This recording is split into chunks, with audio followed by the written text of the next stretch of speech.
Hello, all my digital people. I keep forgetting, looking at the dot. Okay. So I just did like a 10, 15 minute, um, I don't know what the hell it was, Facebook something. My Facebook Live isn't working. So it sucks because I have to redo everything I just spoke about.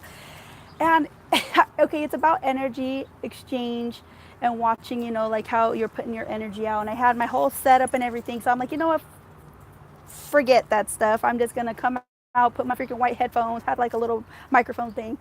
So I'm just like, whatever. I'm just gonna freaking redo it. Hey, such is life. Sometimes that shit happens, and you have to redo things. So okay, what I was speaking about was the fact that my husband has been having basically a dry month.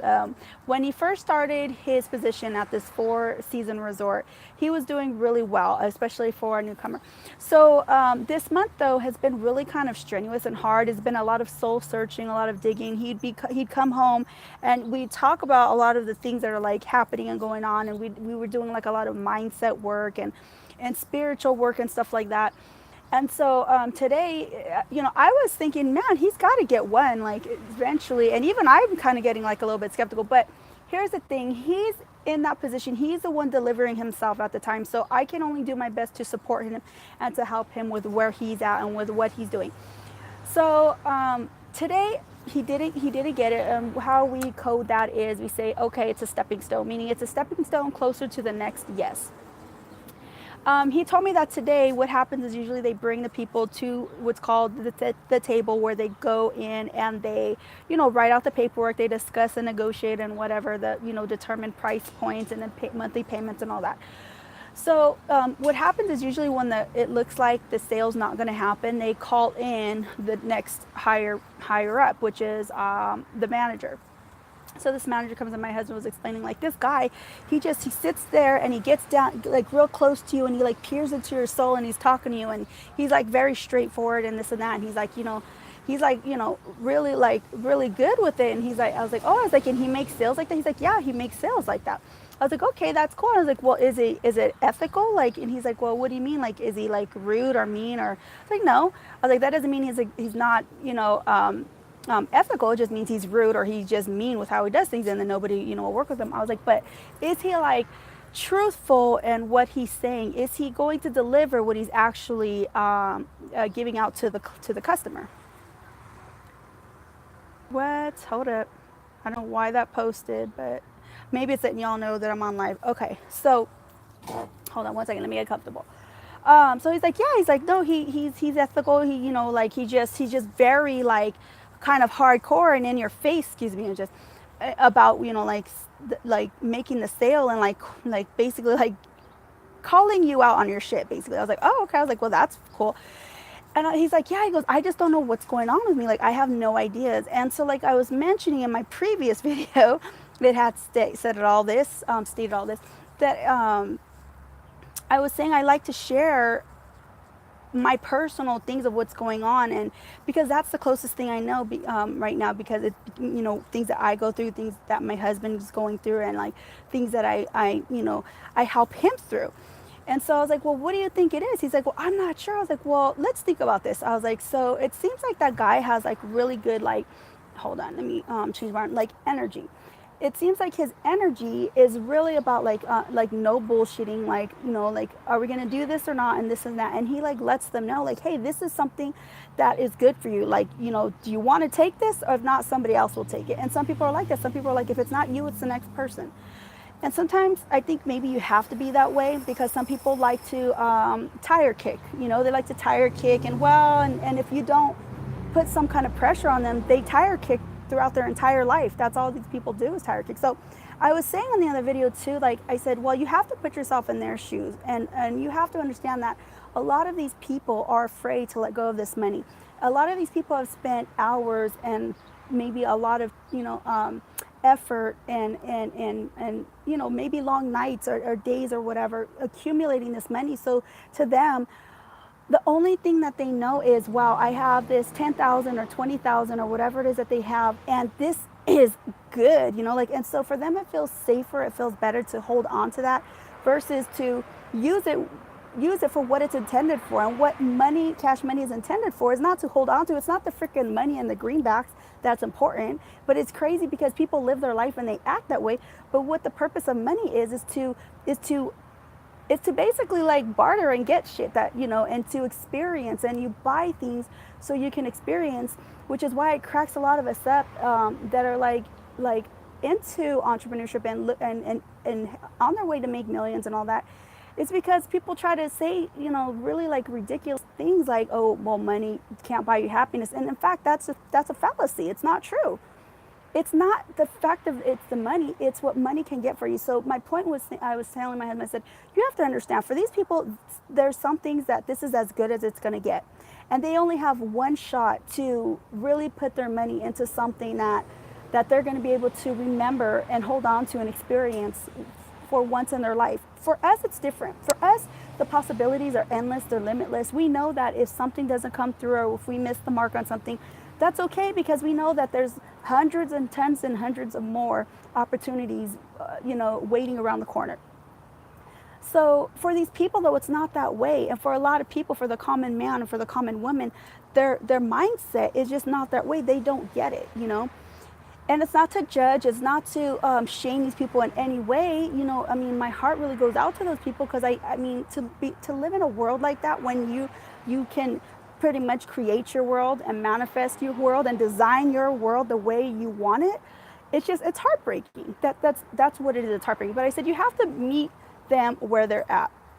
They're not at a place where they have abundance like that. They're not at a place where they know that a lot more of the opportunities are coming. And if they spend their $10,000 or $20,000 on this timeshare at this 4-season resort, in their mind, they're not thinking of the benefits and, oh, what could this do for me?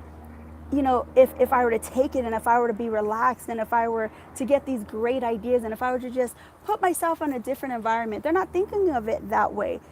The majority of people think about things and make make decisions from a skeptical point of view, from a skeptical position and mindset. They're negative thinkers. They're pessimistic. And it's sad, but that's the majority of the way people think. And so, okay, how to do an arm switch.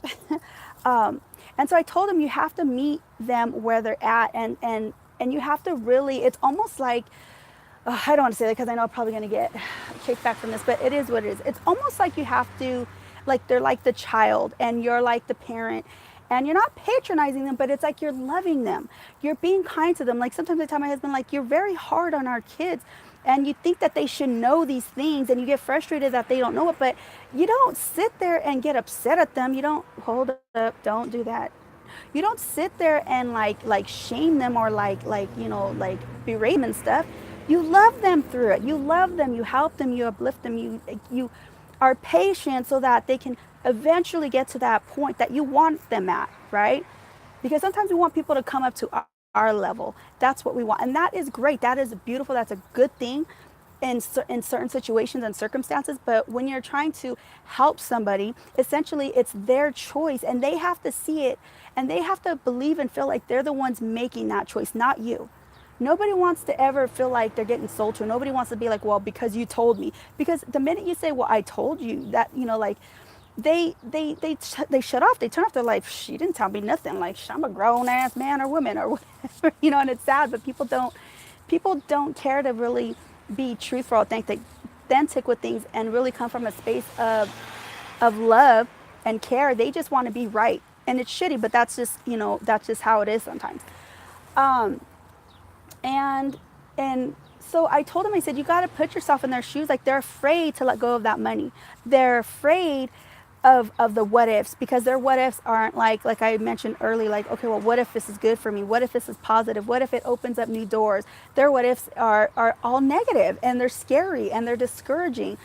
And so they'd rather, I don't know why I'm having a problem with that word today, rather. They'd rather hold on to it and keep saving and keep holding for all the what ifs in life, for all the, things that they could have or should have or can possibly have or whatever. And they keep waiting and waiting instead of experiencing life in moments in the now, right? Because a lot of us, I think, we're not aware of all we have is right now. all we have is right now.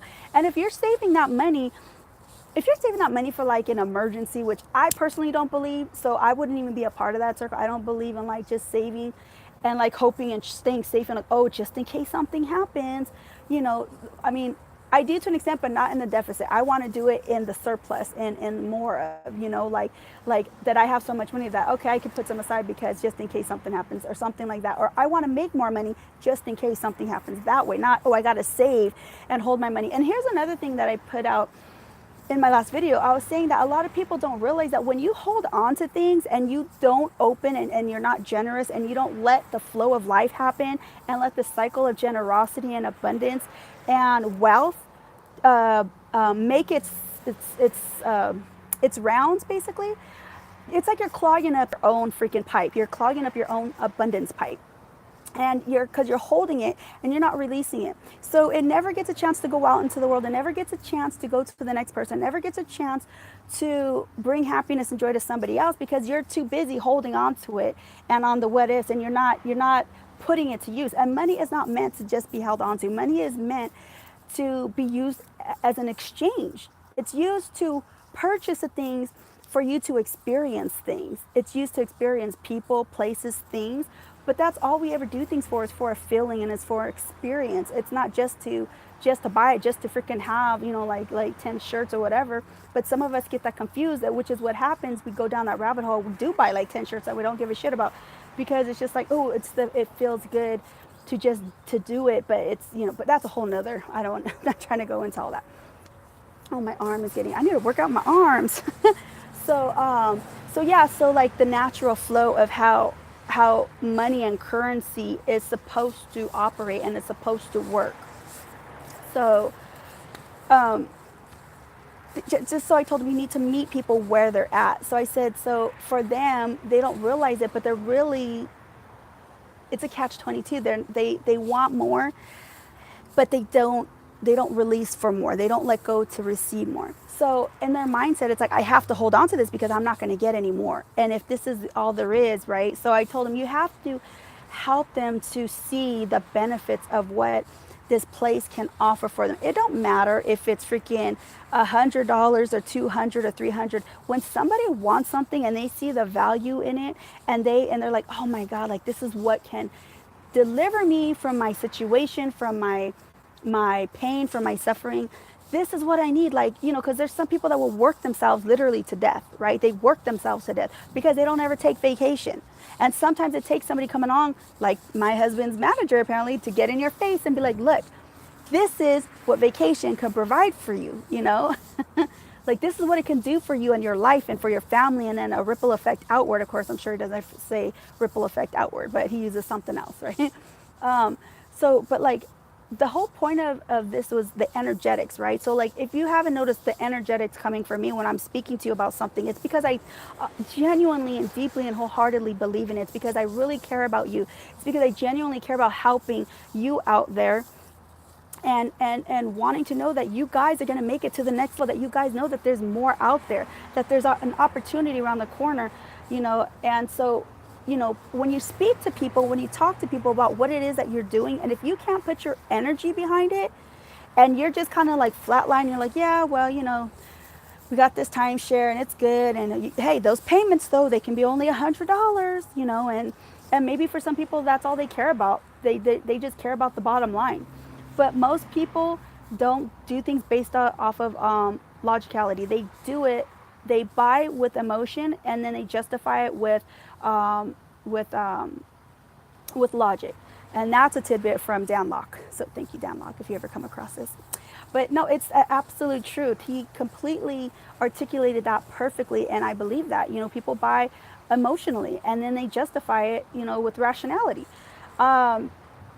So I told him, I said, so maybe you got to get personal. You got to transmute and exchange the energy, because you have to look at it like I was saying. The whole point in the full circle is that if they're in this place where there's only going to be one or maybe two really big things in their life that they're going to be able to experience and to purchase, then let them know that. Help them to see that. Get close, get personal, exchange that energy of concern and generousness and genuine, you know, genuine like love for them. I know some people think like, well, love, man, I don't know this. How can I love them?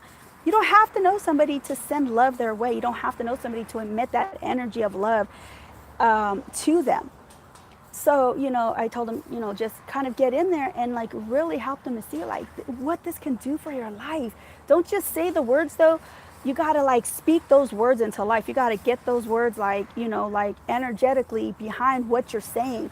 It's got to come out of you like how I'm doing now, like how I'm speaking to you with conviction. So, yeah, so hopefully I touched all the things that I touched on in the last video. I'm kind of like really still upset. My phone is full, but I can't seem to get my videos and stuff off. So I'm like, I don't know, it's probably going to crash. But anyways, and then when I did the video on Facebook, it didn't go through. So that's kind of disappointing. But hopefully I touched on everything that I wanted to touch on, you know, on my last video. And yeah, I love you guys. You know, lots of light and love your guys' way, and wherever you're at in this universe, in the morning, afternoon, evening, or night, whenever you're watching this, you know, be kind to yourself as well as to others. Try something new today, just where it takes you, and be a free spirit. Have a brave heart. I will catch you guys on the next video. Bye. Okay, I don't want to mess this up, so do I just, let me see, I want to make sure. Maybe I should share it before. I'm going to keep it on because I don't want it to mess me up like it did. Hold on one second. I'm going to figure this out. Okay, now I'm going to exit. Hopefully it says it. Yes, I'm stopping. Adios, my peoples. Oh, no, I don't want to end it because I want to tell you, if you guys have any questions or concerns or suggestions, all in love and all in, and you know, like constructive conversation, please feel free to drop, you know, comments below, and I will, you know, get back to you. Stay tuned also for my 21 Expert Summit, and I have a 3-month coaching program coming through, so stay tuned for that, okay? And now I'm ready to end you guys. I'll see you guys later. Bye.